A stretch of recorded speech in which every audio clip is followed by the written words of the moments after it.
Você quer saber se suas amígdalas estão falidas?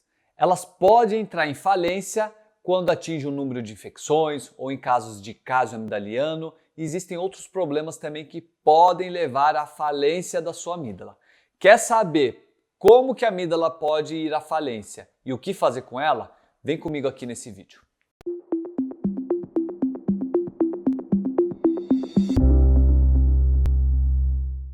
Olá pessoal, sou o Dr. Mohamed Saada, otorrinolaringologista, e no vídeo de hoje vamos falar sobre a falência na amígdala.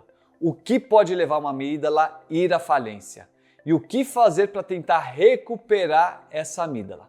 Você quer saber? Então vamos falar tudo agora sobre o assunto. Mas antes, clique aqui se você não é inscrito no canal. Nosso canal está crescendo muito graças a vocês e tem muito conteúdo te esperando, conteúdo de qualidade para você ficar mais inteirado sobre saúde em geral e otorrinolaringologia. E não esquece de ativar o sininho para você receber todas as notificações, certo? Então bora pro vídeo agora. E aí pessoal, a amígdala de vocês chegou a entrar em falência? Doutor, mas que termo é esse, falência? Como que é? Eu achava que só a empresa ia à falência. Uma empresa quando vai à falência é quando ela não funciona mais, quando as contas dela entraram em falência. E a amígdala, ela também pode entrar em falência quando ela já não funciona mais ou ela está ali na UTI já, prestes a ser inativada.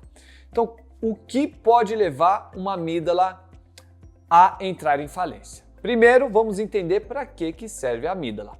Então, vamos pegar aqui o nosso boca aberta, que vocês já conhecem, e aqui está as amígdalas, uma de cada lado. Aliás, nós não temos só essas amígdalas. Isso daqui é a amígdala palatina. Temos a amígdala na faringe, temos a amígdala lingual, então temos outras estruturas que também fazem o mesmo trabalho que as amígdalas palatinas, que são essas duas bolinhas aqui, que ficam no fundo da garganta. As amígdalas são estruturas que têm uns buraquinhos. Por aqui pode entrar vírus, bactéria, e ela vai processar esses organismos para poder ajudar na imunidade, para proteger o nosso corpo. Elas são muito ativas na primeira infância, entre 2,5 a 5 anos de idade. Então, quando a criancinha entra na escola, essas amígdalas podem ficar super ativas e elas podem crescer um pouquinho de tamanho e vão ajudar a proteger a criança. Na fase adulta, ela vai perdendo um pouquinho a função, mas ela continua ajudando. Ela está ali, ela continua ajudando. E conforme vai passando o tempo, ela vai evoluindo, porque ela vai perdendo a função. Então, em idosos, normalmente a amígdala às vezes não dá nem para enxergar. Então, às vezes a amígdala é tão pequenininha, mas tão pequenininha que a gente não consegue nem enxergar na hora do exame. Mas vamos lá, o que pode levar essa amígdala a ir à falência? Então, ela serve para nos proteger, para ajudar o nosso sistema imunológico, é a primeira barreira da garganta. Então ela vai captar vírus, bactéria, processar e ajudar a produzir anticorpos. Mas o que pode levar ela à falência? Por exemplo, uma criança que entra na escolinha, começa a ter uma infecção, 2 infecções, 3 infecções, 4 infecções por ano, isso é normal. Isso faz parte da imunidade da criança, isso vai ajudar a criança a produzir mais anticorpos e isso não tem problema. A criança vai ter infecções, vai ficar gripada. Isso serve para ela criar mais anticorpos. Mas, se essas infecções começam a ficar extremamente exageradas, isso pode começar a trazer problemas. Como o quê? Essa amígdala vai funcionar tanto, mas tanto, mas tanto, que ela vai aumentar de tamanho. E não é porque ela é maior que ela funciona mais. Às vezes ela cresce tanto que ela funciona menos. Então ela já está ficando fadigada, tá? E nesse caso, nós vamos entrar com medicamento para evitar a falência da amígdala. Podemos dar remédio como uma vacina oral para poder estimular o sistema imunológico a reagir mais rápido contra algumas bactérias e melhorar essa infecção, para evitar que a criança tenha infecções de repetição. Mas a criança na primeira infância, ela vai para a escola, o Joãozinho está gripado, passa para ela. Pega uma infecção, vem para casa, passa para todo mundo. Daqui a pouco recupera, volta, a Mariazinha pegou outra infecção. Vem para casa, às vezes espalha para a família inteira. E mais uma infecção. E tem crianças que começam a ter uma infecção atrás da outra. E aí a bactéria começa a ficar resistente e ela domina o pedaço. Então a amígdala, em vez de ajudar na imunidade, vai se tornar a casa da bactéria, vai se tornar um criadouro de bactéria, vai virar o berçário de bactéria. E a criança começa a ter infecção todo ano.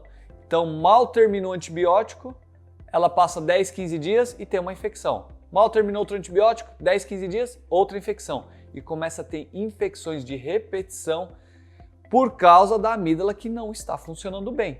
E a bactéria já dominou esse espaço e pode formar também uma coisa chamada de biofilme.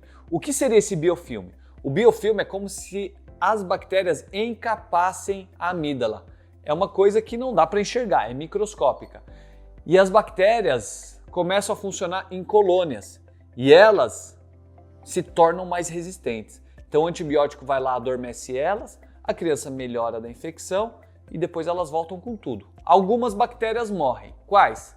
As que são mais fraquinhas. Ou seja, as resistentes vão dar cria para bactérias resistentes. Aí entra com o antibiótico mais forte.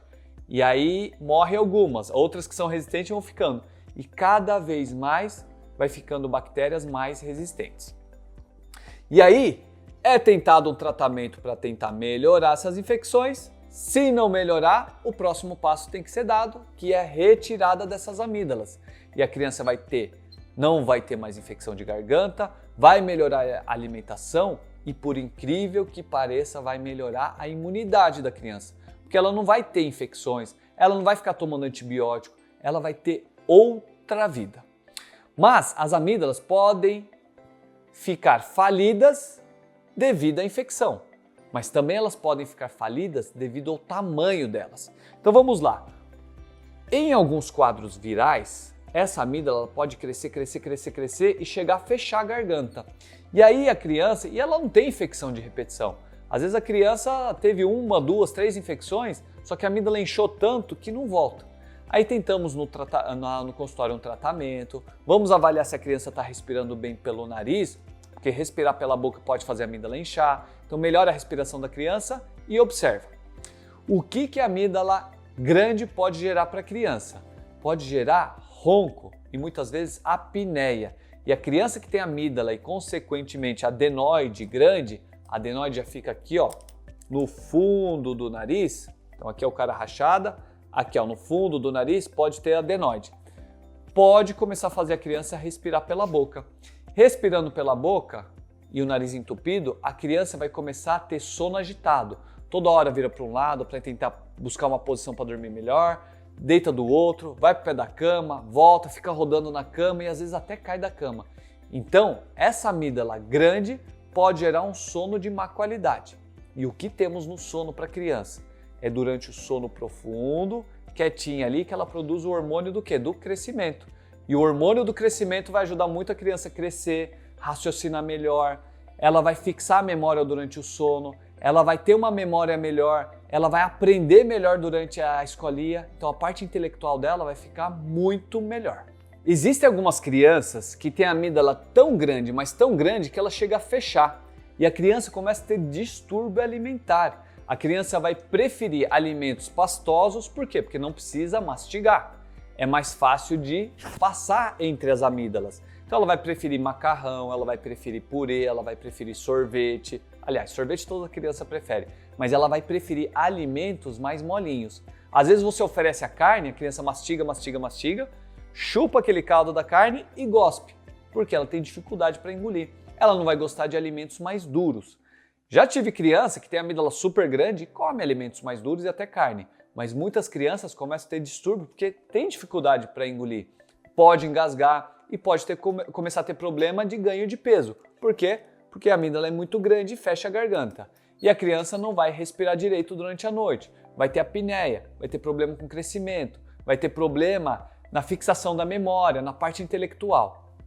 Então, a amígdala que é para ajudar na imunidade, ela vai estar falida e atrapalhando a alimentação, a respiração, a memória, o aprendizado e até a produção de anticorpos. Por quê? Porque é durante o sono profundo que nós desinflamamos o nosso corpo e podemos ter uma imunidade muito melhor se dormirmos bem. Só que uma criança que tem uma amígdala grande não dorme bem, não come bem e a imunidade vai lá embaixo. Tratamento para isso, para amígdalas falidas, é a retirada das amígdalas. A criança passa a respirar muito melhor, passa a comer muito melhor, passa a ficar menos agitada durante o dia. Criança que não dorme bem, ela não fica sonolenta durante o dia, ela fica extremamente agitada e pode ser confundido até com quem tem déficit de atenção, hiperatividade. Então, primeira coisa para criança agitada, tem que avaliar como é que está o sono dela. Se ela fica rodando de um lado para o outro, se ela cai da cama, se ela acorda no meio da noite chorando, isso pode ter relação com o tamanho da amígdala adenoide e ela pode estar agitada porque não está dormindo bem. Então, pessoal, a amígdala é uma estrutura muito importante para a nossa imunidade. Não é essencial, mas ela é muito importante quando ela funciona bem. Quando ela está falida, ela não está funcionando. Ela vai servir para quê? Para atrapalhar a respiração, para atrapalhar a alimentação, para ser criadouro de bactéria, um berçário ali para criar novas bactérias, fazer a criança tomar antibiótico ou o adulto, e não vai servir para nada. Então, uma amígdala falida tem que ser retirada. Lógico, se a gente tentar recuperar, ir lá fazer um empréstimo, tentar reorganizar a amígdala, o empréstimo da amígdala é o quê? Melhorar a imunidade, tentar fazer a criança respirar pelo nariz, fazer ela diminuir de tamanho ou parar de infeccionar, se ela voltar a funcionar, perfeito. Ok, não precisa retirar, com certeza não precisa. Mas e se não melhorar? Aí tem que ser retirada para a criança ter uma vida muito mais saudável. É igual uma empresa. O que adianta ter uma empresa falida, ter 2.000 funcionários e não paga para ninguém? Não serve para nada essa empresa. O que adianta ter uma empresa falida que não consegue produzir os produtos dela, uma indústria não consegue produzir? Então ela não vai nem produzir, ela não vai nem pagar os funcionários e é melhor ela fechar as portas, porque ela não vai estar gerando lucro, não vai estar gerando emprego, não vai estar gerando produto. Então, uma amígdala falida, melhor fechar as portas. Como que a gente fecha a porta? A gente vai lá e tira uma, tira outra e ó, joga fora para ela nunca mais aparecer, para ela estar longe, para a criança comer bem, respirar bem, ter imunidade, ter um sono tranquilo e viver muito melhor. Certo, pessoal? Se você tem uma amígdala falida aí, deixa aqui nos comentários. E se você chegou até aqui e ainda não é inscrito, tá perdendo tempo. Clica aqui, se inscreve logo, ativa o sininho para receber todo o nosso conteúdo. Temos muito conteúdo esperando por você, certo? Então fiquem com Deus e até o próximo vídeo.